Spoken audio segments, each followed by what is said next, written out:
primer lugar, agradecer a cada uno de ustedes su infinita paciencia. En segundo lugar, desearles un gran año a todos, que haya mucha salud y mucho éxito. En tercer lugar, comentarles algunos temas generales.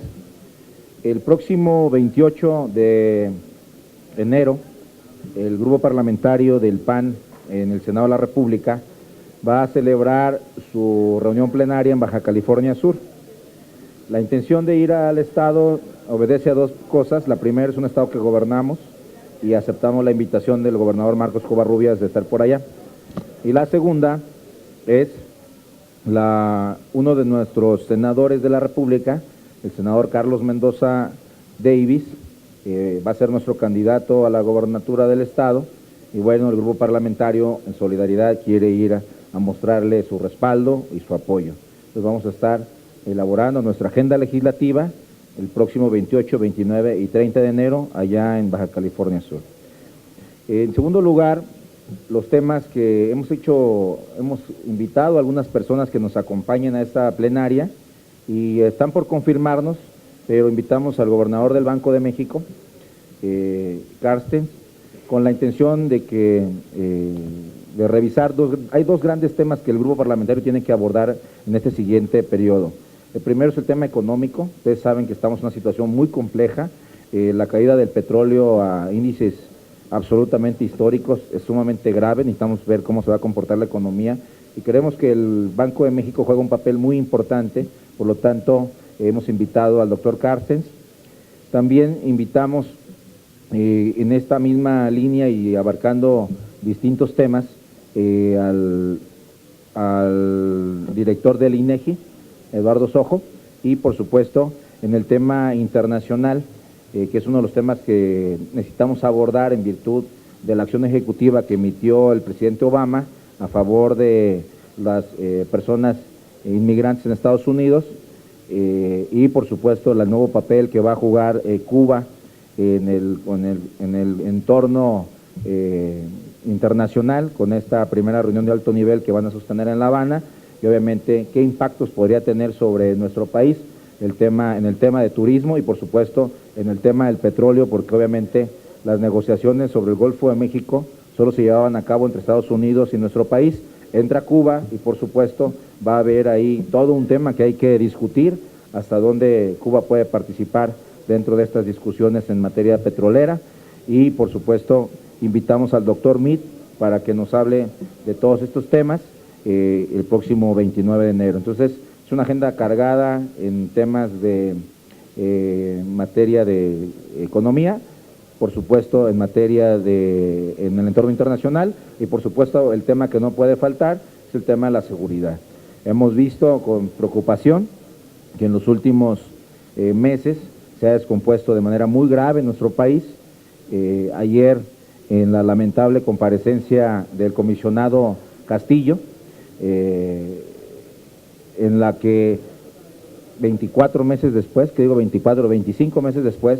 de que retomaron el gobierno federal, siguen culpando a la administración anterior, cosa que es por demás absurda, porque ya tienen 2 años al frente del gobierno federal y las cosas no han mejorado, simplemente han empeorado. Se dispararon el índice de homicidios, llevamos 30,000 en lo que van desde los 2 años del presidente Peña Nieto. Se disparó el tema de secuestros, se disparó el tema de las extorsiones y por supuesto se disparó el tema, y creo que ese es uno de los puntos más graves, el tema de la movilidad social, por decirlo de alguna manera, porque todos los días estamos viendo protestas y no hay una autoridad que pueda ponerle orden a las múltiples manifestaciones, algunas de ellas de manera violenta, y donde el Estado está absolutamente ausente. Entonces, sí creemos que es una situación delicada, y ayer, como lo planteó el comisionado Castillo, inclusive haciendo alusión a una de nuestras senadoras, y que yo lo diría de manera cobarde, porque no puedes hacer alusión a alguien que no tiene el derecho de usar la palabra, y todavía que se le niegue el derecho a poder contestarle al comisionado como se debe. Creemos que ya es tiempo que el comisionado deje Michoacán, Ya se fueron los dos gobernadores que estaban involucrados, uno su hijo que está en la cárcel y el otro directamente en la cárcel también por vínculos con el narcotráfico. Está ya un gobernador constitucional sustituto, entonces no creemos que la figura de un comisionado que sigue asumiendo responsabilidades ejecutivas en Michoacán, pues siga persistiendo. Creo que es momento que el gobierno federal debe valorar si debe continuar esta persona ahí al frente, porque la situación nada más no se remedia. Lo primero que dicen es que no estuvo involucrados efectivos policíacos en los homicidios que han sucedido últimamente, pero lo que no dicen es que las armas con las que se ha asesinado a esas personas son las mismas armas que él como comisionado le tuvo que registrar a las autodefensas. Y son las armas que le recogieron, las registraron y las devolvieron. Entonces es un estado absolutamente extraño, donde el propio gobierno federal, en vez de incautar las armas que son de uso exclusivo del ejército, solamente las registre y se la entregue a la población y tengamos estos brotes de violencia que hemos visto en los últimos días entre civiles, por supuesto civiles, armados por el propio gobierno. Entonces creo que debemos de analizar el tema de Michoacán con muchísima precaución, pero de entrada creo que el comisionado Castillo ya no debe estar en aquella entidad. Con eso yo hasta ahí lo dejaría y si tienen alguna pregunta. Senador, sí. Buenos días, feliz año también. Gracias. Dos preguntas. La primera, sobre el tema de Margarita Zavala y esta decisión de su partido de no darle la diputación plurinominal, ¿qué opinión le merece este tema? Y la segunda, el tema de las propuestas en materia de justicia del presidente Peña Nieto, si ya hay un acuerdo con los demás grupos parlamentarios para empezar a trabajar en el dictamen, acordaron hacer foros, ¿en qué estatus está esa negociación? Gracias. Mira, el tema de justicia, hemos tenido reuniones de acercamiento, no hemos tenido ninguna conclusión. De hecho, es uno de los temas que vamos a revisar en nuestra plenaria. Estamos invitando a Alejandro Howe, con la intención de hacer un análisis muy amplio sobre las 10 propuestas o el decálogo que envió el presidente Peña. No tenemos coincidencias, hay que decirlo, hay temas absolutamente que no podemos transitar. La desaparición de municipios es un tema en el que nosotros no transitamos, el tema de policía única es otro tema en el que no transitamos, podemos transitar en mando único, pero no en policía única. En fin, son varios temas que estamos analizando, los vamos a discutir y yo espero que las primeras semanas de febrero podamos ya tener conclusiones y estar aprobando algunas, por supuesto, con modificaciones en el Senado y algunas en la Cámara de Diputados, pero es un tema que nos va a llevar hasta las plenarias de todos los grupos parlamentarios. Lo tendríamos que discutir con los grupos, por el momento no se han planteado, en virtud de que no solo está funcionando la comisión permanente, pero yo creo que una vez que nos reintegremos al trabajo el 1 de febrero, vamos a poder ya establecer un calendario para escuchar a toda la población. En el tema de Margarita Zavala, miren, yo quisiera hablar de cómo se eligen las plurinominales en el PAN, porque aparentemente es un procedimiento bastante democrático en el que, y voy a poner un ejemplo, se eligen 200 plurinominales, 40 por circunscripción, son 5 circunscripciones, nos hacen los 200 pluris que tiene que registrar el PAN. De estos 200 plurinominales, 15, voy a decirlo al revés, 185 son electos por los militantes en los estados. Si alguien quiere ser candidato a diputado plurinominal de un estado, se registra por un distrito, gana su distrito frente a otros compañeros y luego va a una competencia estatal y la militancia de todo el estado vota por una o dos opciones y quienes logran los primeros lugares se vienen como propuestas para integrar la lista de los 40. Así elegimos a 185 plurinominales. Son los militantes de cada entidad, deciden quién viene de plurinominal. Hay 15 plurinominales de los 200, solamente 15, que los elige la Comisión Permanente del Comité Ejecutivo Nacional. Somos 58 integrantes, de los cuales los gobernadores, por ejemplo, tienen derecho a voz, pero no tienen derecho a voto. Entonces tenemos integrantes que no pueden votar, ningún gobernador puede votar en esas elecciones. Los 58 integrantes de la comisión permanente abren una convocatoria, y en esa convocatoria lo que nos permiten a cada uno de los que estamos ahí es poderle firmar a una sola persona por cada circunscripción. Es decir, yo como coordinador de los senadores tengo derecho a dar 5 firmas, nada más. Entonces, si alguien tiene interés de registrarse, yo le firmo y tiene que conseguir otras 5 firmas de otros compañeros por circunscripción. Una vez que ya lograron sus firmas y cumplir el requisito constitucional, se reúnen todos los nombres y se llevan a cabo en una votación por circunscripción. Se entregaron por parte de la mesa del Comité Nacional 60 boletas, nada más con derecho a voto habíamos 53, te van nombrando, te dicen estos son los candidatos, y por cada circunscripción se eligen 3 para hacer los 15, pero no puedes votar por los 3, puedes votar solo por 2, precisamente para evitar que haya dados cargados de un lado y otro. Votas por 2, aunque sabes que van a ser los primeros 3 los que integran la lista. Se van nombrando de uno por uno, de cada uno de los integrantes de la comisión permanente, y te dan tu boleta, y tú en esa boleta escribes los 2 nombres de esa circunscripción que fueron de tu agrado. Se meten eso es secreto, es una votación absolutamente secreta, la meten a una urna y luego 3 escrutadores van contando el número de votos que va sacando cada persona. Las primeras 3 son las que se van a integrar como propuesta de esa circunscripción y son los que encabezan la lista. Los otros 37, para registrar los 40, los mandan los estados. Entonces, a una votación secreta en el Comité Nacional, la gente votó por 2, se hicieron los primeros 3.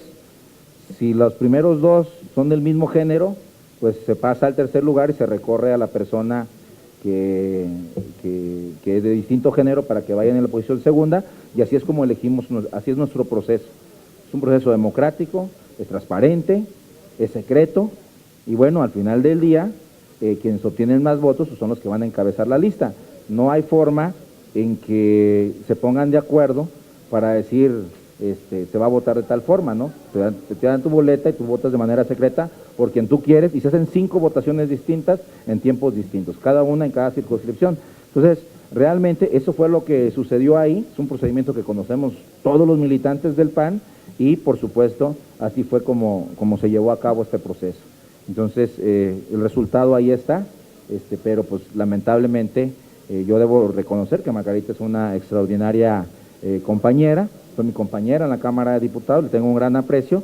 Sin embargo, pues esto fue de votos, y de votos libres y secretos y absolutamente democrático. Hola, senador. Hola. Buenos Hola. días, senador. Oye, entonces, ¿tú dirías que a Margarita Zavala lo que le faltó quizá fue cabildear para conseguir más votos, que no sé, a lo mejor se confió y pensó que los iba a tener? Ahora, ella dijo, y quería preguntarte qué piensas al respecto, o cambia el PAN o dejará de ser un instrumento de representación ciudadana. ¿Qué opinión te merece estos señalamientos que le está haciendo al partido? Y por otro lado, preguntarte, uno de los grandes temas, obviamente, que el PAN ha abrazado y en el Senado, evidentemente, ha sido el Sistema Nacional Anticorrupción. Suponemos que en la plenaria van a abordar este tema.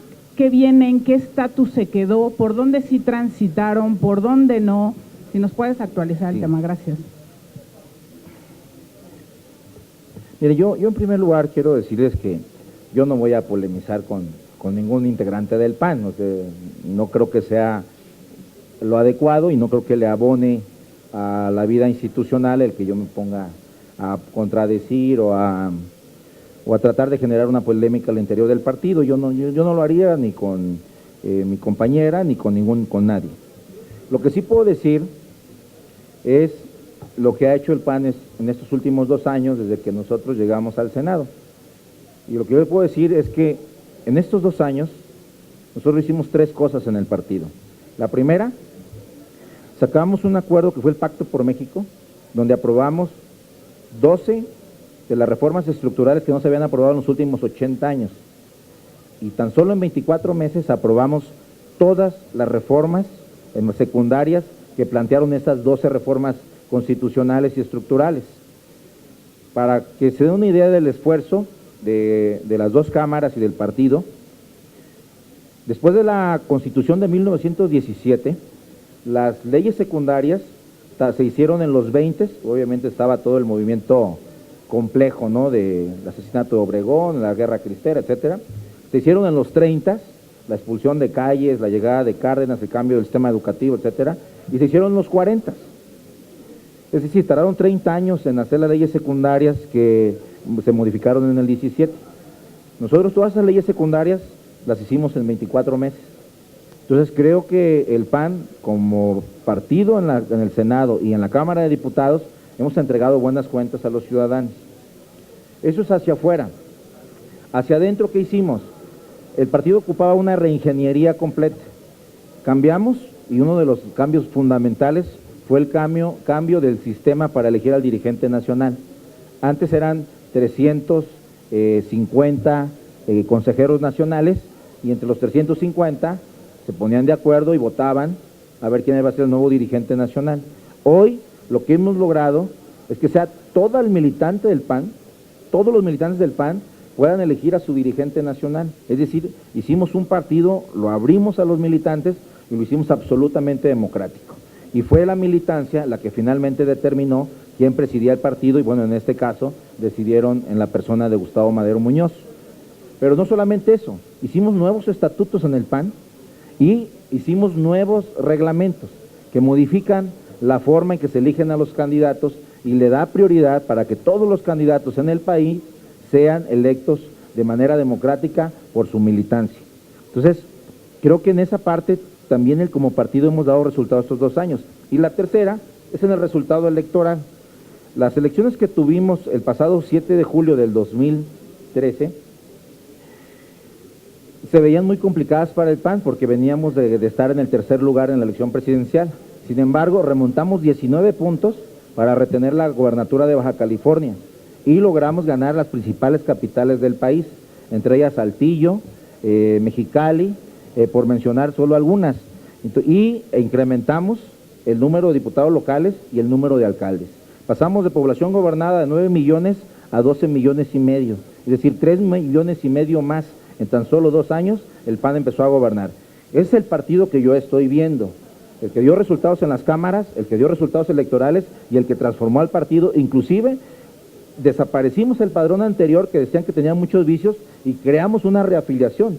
De estar casi en más de 1 millón de miembros activos y adherentes, quedamos en 220,000 porque se hizo una limpieza del padrón y solo se quedaron aquellos que regresaron a reafiliarse. Entonces creo, esa es la visión que yo estoy viendo del PAN. Hay quien no lo ve de esta manera, lo ven de una manera diferente, y yo respeto su punto de vista porque obviamente pues en eso se basa nuestra relación, en respetar lo que ellos piensan y que ellos respeten lo que nosotros pensamos. Habría que ver los resultados que vienen en las elecciones que están por iniciarse ya en estos próximos meses, qué visión va a prevalecer. Yo creo que al PAN le va a ir muy bien en las elecciones, creo que vamos a ganar muchas gobernaturas, muchas alcaldías, y por supuesto con el deterioro del PRI en materia económica, en materia de corrupción, en materia de inseguridad, por supuesto que la gente nos está volteando a ver como una opción válida, seria y una opción por la cual pueden votar con toda seguridad. En el Sistema Nacional Anticorrupción traíamos un acuerdo con el gobierno de un diseño institucional que permitía hacer 3 cosas. La primera, darle mayores facultades a la Auditoría Superior de la Federación para que pudieran hacer auditorías antes, durante y después. Les dicen ex ante, concomitante y ex post. Ahorita la Auditoría Superior solo puede revisar una cuenta 1 año después. Entonces, cuando ya encuentran algo, pues eso ya no se puede evitar. Y lo único que logran es emitir sanciones. Si cambiamos la figura de la Auditoría Superior, cuando alguien va a proponer hacer una obra, por ejemplo, puede revisar si el programa de obra que van a llevar a cabo es correcto o no es correcto y requiere esa inversión o no. Puede revisar cuando estén haciendo la obra y pueden revisar después de que ya la hicieron. Pues eso que ya habíamos aprobado, el PRI en la Cámara de Diputados dice que siempre no. Planteamos darle más facultades a la Secretaría de la Función Pública para seguimiento, para reorganización administrativa, para reorganización de procesos administrativos, para revisar faltas administrativas y sancionarlas. Y que el titular de la Secretaría de la Función Pública fuera ratificado por el Senado de la República. Pues en la Cámara de Diputados el PRI dijo que siempre no. Y luego planteamos una fiscalía en materia de anticorrupción con amplias facultades, que pudiera iniciar investigación en casos graves, que pudiera emitir sanciones, pero que también pudiera iniciar procesos penales ante tribunales especializados en materia de anticorrupción. Y las facultades que le está asignando la Cámara de Diputados al nuevo fiscal no le permiten sacar una copia de ningún papel si no se lo pide al Procurador de Justicia. Entonces, pues eso no, nombrar un fiscal que no puede ni siquiera pedir copias, no puede ni agarrar el teléfono si no se lo comunica al Procurador, pues es absolutamente absurdo. No vamos a generar una fiscalía autónoma como la queremos, que pueda perseguir a todos los corruptos en este país, que hay muchos, sí está acotada por la figura del fiscal general de la República. Entonces realmente, pues todo lo que planteamos, pues no, por alguna extraña razón en la Cámara de Diputados, o no sé si por los escándalos que surgieron en ese momento, decidieron, como dicen por ahí, dijo mi mamá que siempre no.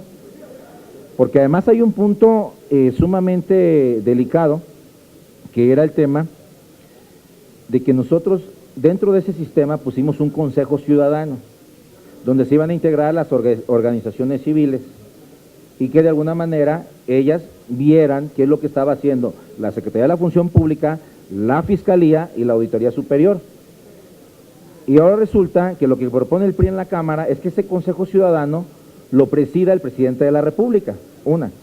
Y dos, que sea el Consejo Ciudadano el que tenga todas las facultades. Entonces cuando el Presidente de la República se vea involucrado en casos de escándalo en materia de corrupción, el mismo consejo que él preside lo va a revisar.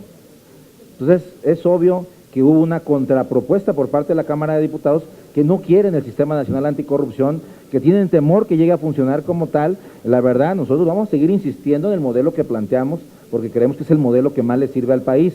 Lamentablemente no hay eco en la Cámara de Diputados, porque fue en la Cámara de Diputados donde ellos son Cámara de origen y nosotros no vamos a aceptar que se le diluya una coma al proyecto que presentamos. Que se mejore sí, pero que traten de aprobar un Sistema Nacional Anticorrupción que no sirve para nada, solo para salir allá con la gente y decirles que ya lo tenemos y que no se encuentre y ni se persiga a nadie. En eso no estamos dispuestos a transitar.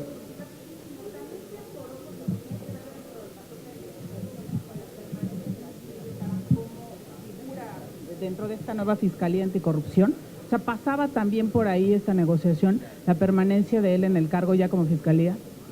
Mira, en la negociación para crear la Fiscalía General de la Nación, que me tocó a mí y al senador Roberto Gil, en la última, ahora sí que el último pincelazo, nosotros queremos un fiscal general autónomo, es decir, un fiscal general que no sea nombrado por el Ejecutivo, porque la mayor parte de la corrupción que se genera en los gobiernos es por la parte ejecutiva, y si el Ejecutivo es el que nombra al fiscal general, pues es muy difícil que el fiscal general pues vaya a revisar a su jefe, ¿no? Lo más probable es que lo corra. Entonces nosotros creamos una fiscalía diseñada de tal forma que la pueda nombrar el Senado, la Fiscalía General. Y esta propuesta que el Senado hace, se la manda al Ejecutivo, y el Ejecutivo, de entre las propuestas que manda el Senado, puede escoger. La Fiscalía Anticorrupción y la Fiscalía en materia de delitos electorales las iba a nombrar el fiscal general, pero este fiscal del que hablamos, el nombrado por el Senado, porque Murillo Karam fue ratificado por el Senado, pero no nombrado por el Senado, fue nombrado por Peña. Una vez que llegáramos a eso, donde el Senado ya nombra, le tendríamos la confianza a ese hombre que nombramos los senadores de nombrar a sus dos fiscales. Pero como no existía la confianza, porque hay que recordar que el procurador fue secretario general del PRI, es diputado por el PRI actualmente, pues obviamente nosotros dijimos, en esta primera ocasión, creo que es el transitorio 10º, en esta primera ocasión, el fiscal general, el fiscal anticorrupción y el fiscal en FEPADE los va a nombrar el Senado, para cuidar que no tuviera ningún tinte partidista, ninguno de los dos. Y en el caso del fiscal general, el PRI nos propuso, junto con el gobierno, que fuera hasta después del 2018 en que el Senado nombrara al fiscal general. Y bueno, ¿qué están pidiendo? Pues que se quede Murillo. Y que hasta este 2018 se activara esta cláusula que dice cómo lo va a nombrar el Senado. Lo que nosotros acordamos es, para que de una vez entrara en vigor, es, vamos a dejar a Murillo Karam como la figura del fiscal general de la nación, pero ya como fiscal general, ya no como procurador.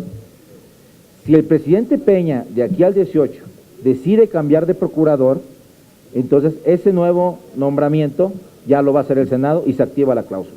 Esa fue la negociación que quedamos. Entonces, mientras no decidan cambiar a Murillo Karam va a ser el fiscal general. Si deciden cambiarlo este año, el que viene, o antes del 18, automáticamente será el Senado el que lo nombre. Así es como quedó la negociación. Sí, así quedó en los transitorios de la Constitución y estamos esperando nada más que la Cámara de Diputados haga la declaratoria respectiva. ¿Sí? ¿Quién? Buenas tardes, senador. Yo quería preguntarle si todas las leyes de iniciativas de justicia que están pendientes en el Senado y que dejaron ustedes de hacerlo en diciembre porque prefieren irse de vacaciones y cumplir con su deber de sacar adelante estas iniciativas y que ahora se vienen arrastrando, ¿no corren el riesgo de que se queden pendientes por el proceso electoral que empieza en marzo realmente y se contaminen y estas iniciativas vuelvan a quedarse en la congeladora? Porque realmente los diputados y senadores se van a dedicar a otras cosas. Aquí van a llegar diputados los diputados suplentes que van a desconocer cómo se encuentra la negociación, también van a llegar senadores suplentes que también desconocen cómo están las negociaciones, de cómo está la negociación aquí en la Cámara sobre el Sistema Nacional Anticorrupción. ¿Qué va a pasar realmente con estas iniciativas? ¿Se corre el riesgo de que se contaminen por la cuestión electoral que inicia en marzo? Perdón, ¿cuál es tu nombre otra vez? Hugo Sánchez. Arturo Sánchez. Adolfo, perdón. Perdón, es que no lo escuché. ¿De qué medio? Notimex. Que lo anoto todo porque luego se me olvida. Mira, te podría decir que lo que acabas de decir no va a pasar, pero la realidad es que viene un proceso electoral muy importante. Hay elecciones locales en 18 estados, hay 9 de gobernador, muchos de nuestros aspirantes son los legisladores o diputados o senadores, y es normal que en un proceso electoral los temas electorales pues de alguna manera contaminen la agenda política parlamentaria. Es normal, lo hemos visto cada 3 años y creo que no sería adecuado decir que eso no va a pasar. Lo segundo es la voluntad de sacar las cosas. Nosotros hemos sacado todas las propuestas de reforma que se nos han planteado por parte del Ejecutivo, pero también por parte de los senadores y los diputados. Este último paquete que nos envió el presidente de la República nos lo envió 15 días antes de que terminara el periodo. Y obviamente algo que no se debe hacer en las cámaras es legislar al vapor. Y es decir, nos llegó, en lugar hay que revisarla, hay que tomar las comisiones, hay que preguntarle a la sociedad civil qué piensa de esto, hay que preguntarle a los alcaldes qué piensan que de un plumazo los podamos desaparecer. Digo, desaparecer un municipio pequeño de 10,000 habitantes a lo mejor no genera problema, pero desaparecer un municipio como Guadalajara con más de 1 millón o 2 millones, o un municipio como Toluca, o un municipio como, ¿qué les gusta? Naucalpan, pues eso es una complejidad muy amplia. Entonces sí requiere un debate mayor y sí requiere un análisis más profundo. Entonces realmente lo que nosotros planteamos en diciembre fue eso. No digamos que no, simplemente hagamos un análisis detenido de lo que nos está enviando para saber si esto es posible o no es posible. Por ejemplo, desaparecer a las policías municipales. Pues está bien, desaparecer a la policía de un municipio de 5,000 habitantes, pues no te genera mucho problema. Desaparecer a la policía de Monterrey ya te genera un conflicto. Entonces, pero además parte de la iniciativa solo se iba sobre policías municipales. ¿Por qué nunca se mencionó a las policías estatales? Cuando realmente muchos de los problemas que se generaron en los estados, incluyendo el estado de Michoacán, con Reina y con Fausto Vallejo, pues lo provocaba la policía estatal. Eran quienes escoltaban al hijo del exgobernador del PRI para que se reuniera con la tuta. No eran las policías municipales, eran las policías estatales. ¿Por qué esas no las tocamos? ¿Por qué podemos desaparecer municipios como lo plantea la propuesta del presidente Peña y no podemos hacer desaparición de poderes de gobernadores? Cuando son los gobernadores una situación mucho más grave que el municipio, y ahí tenemos algunos casos de gobernadores que ahorita que están siendo perseguidos por la ley, y afortunadamente pues 3 de ellos o 2 de ellos ya están en la cárcel, el caso de Granier, el caso de Jesús Reina y bueno, el hijo de Fausto Vallejo. Y por supuesto, ya no te quiero comentar el tema de Tamaulipas porque anda medio prófugo el exgobernador. Entonces sí, hay temas de gobernadores que hay que resolver, y ya no quiero recordar el caso de Mario Villanueva, preso en Estados Unidos por delitos contra la salud.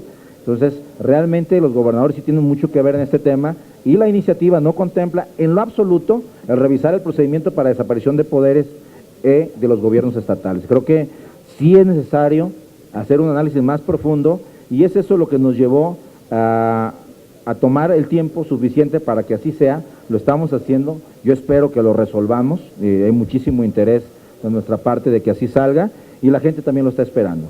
Pero, y con esto concluyo, con las herramientas legales que tiene el presidente de la República en este momento, el Procurador General de la República, pueden llevar a cabo acciones legales que impliquen resolver el problema de fondo. Pongo el caso de los municipios. La iniciativa decía que cuando existiera la presunta vinculación, no hay pruebas, solo se presumía que un municipio tuviera relaciones con la delincuencia organizada, la Procuraduría le informaría a la Secretaría de Gobernación, la Secretaría de Gobernación al Senado, y el Senado por 2/3 partes desaparece el municipio. ¿Qué se puede hacer? Si la Procuraduría tiene presunción de que un municipio está involucrado con el narcotráfico, pues le abre una averiguación previa, le pide a un juez una orden de aprehensión y el juez lo consigna. No es necesario que hagamos todo este circo para resolver un problema de un municipio. La Procuraduría tiene los elementos, tienes vínculos con el narcotráfico, el fuero municipal o el fuero estatal, el fuero no le sirve a un alcalde, a un diputado local frente a delitos federales. Entonces, ¿por qué tenemos que la Fiscalía, Gobernación a nosotros y nosotros tener que votar? Si le puede fincar responsabilidad al alcalde, al diputado, a quien sea, y ir por él en cuanto el juez te dé la orden de aprehensión. Y eso es secreto, es rápido, y no necesitamos hacer todo este show que nos está planteando la reforma. Entonces, lo pongo como un ejemplo para que vean la complejidad de lo que estamos discutiendo. No se trata de desaparecer municipios por desaparecerlos. Por ejemplo, y ahí hay cosas inconstitucionales. Si un alcalde se vincula al narcotráfico y un regidor de oposición lo denuncia y resulta que hacen todo este circo para que lo desaparezcamos, pues también va a desaparecer ese regidor que lo denunció, porque se va todo el ayuntamiento. Entonces, ¿cuál es el incentivo para que lo denuncie? Mejor que vaya a la PGR, diga, oye, mi alcalde trae vínculos, díganle a un juez federal que le gire una orden de aprehensión y vámonos. Entonces son temas muy delicados que no se pueden resolver al vapor, y mucho menos bajo las prisas que pone el presidente de la República. Los tiempos del Senado los ponen los senadores. Senador, Qué gusto. su grupo parlamentario en este recinto en 2008 promovió la reforma política en el Distrito Federal, una más amplia, más integral. ¿Qué ha ocurrido y si su grupo parlamentario en la colegisladora la dará a luz ahora que inicia el periodo ordinario?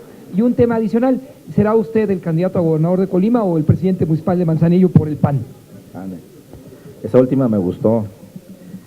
Mira, en el tema del DF, estamos haciendo una reforma que, voy a decirlo con todas sus letras, se están peleando quién se lleva la medalla, porque realmente esta reforma no opera para esta elección. Esta reforma va a operar para el 2018, faltan 3 años.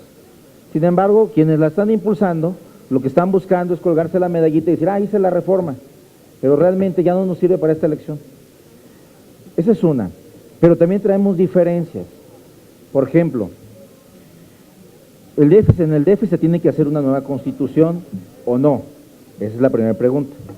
La segunda es, ¿cómo vamos a elegir al asambleísta constituyente? Hay quien propone que los asambleístas que sean electos para un periodo normal se conviertan en constituyentes y se den su propia constitución. Eso nunca se ha visto. Generalmente es alguien hace la Constitución, se retiran y luego viene la elección de los propios diputados o asambleístas que generan las leyes secundarias, pero los propios asambleístas no se pueden dar su propia Constitución. Ese es un primer tema. Un segundo tema es cómo vamos a tratar a las delegaciones. Los vamos a hacer municipios, los vamos a nombrar demarcaciones, los vamos a nombrar, no nos hemos podido poner de acuerdo, porque si son municipios implica tener cabildos, pero te implica también tener más atribuciones y más responsabilidades que el gobierno de la ciudad no quiere soltar. Por ejemplo, la concentración administrativa. Quien concentra la administración es el gobierno central. Eso es bueno o es malo, es decir, sí tenemos muchas diferencias. Nosotros le dimos la primera lectura al PRD diciéndole que si lográbamos un acuerdo, iríamos a la segunda. No se logró el acuerdo y lo que ellos intentaron es votarlo sin nosotros. Esa fue la razón por la que nosotros abandonamos la sala, porque no se estaba respetando el acuerdo que teníamos de que si no había consenso, pues obviamente no acudiríamos a la segunda lectura, y bueno, lo intentaron y lamentablemente así terminó el periodo. Lo vamos a discutir en nuestra plenaria y vamos a tomar una posición al respecto. En lo que se refiere a las candidaturas, miren, yo lo que quiero es que el partido gane en mi estado. Y lo que hacemos nosotros somos muy prácticos, vamos a levantar varias encuestas y en función de quien vaya encabezando la encuesta, a ese vamos a apoyar, sin ninguna reserva. Entonces, así lo hemos platicado con el alcalde de Manzanillo y lo hemos platicado con todos los candidatos a todos los cargos en Colima. El que encabece las encuestas, a ese le vamos a ayudar. Si me toca encabezarlas a mí, le entro. Si le toca encabezarlas a Virgilio, lo apoyo sin ninguna reserva. Entonces, eso es lo que estamos en espera, y yo espero que los primeros días de febrero ya se defina para poder comunicárselos a todos ustedes. Manoteo, no hay venganza después por esta situación de las candidaturas, y por otro lado, si usted realmente la encabeza, ¿ya tienen algún diagnóstico? Mire, no, yo nunca me peleo por candidaturas, eso no es correcto. Miren, nosotros llegamos al PAN cuando en mi estado no se ganaba ni un municipio, hace 22 años, entonces llegamos y todo el mundo nos tachaba hasta de locos, ¿no? Que nunca habíamos ganado nada y ahí estábamos. Afortunadamente, hemos ganado 8 de los 10 municipios, hemos ganado todas las federales, hemos ganado el Senado mayoría y hemos tenido una presencia importante. Lo único que nos ha faltado es ganar la gobernatura. Y entonces, ahí no, por lo menos en mi persona nunca va a haber ese conflicto. Yo respaldo a la institución, al partido, y lo que la militancia diga, pues eso es lo que tenemos que reportar. Creo que es lo que le hace falta a todo mundo, tener la generosidad de saber cuando alguien lleva más competitividad que uno y poderlo apoyar. Siempre lo hemos hecho así en todas las elecciones. Estamos el alcalde Manzanillo y tu servidor, Virgilio Mendoza. Sí. Bueno, pues muchísimas gracias.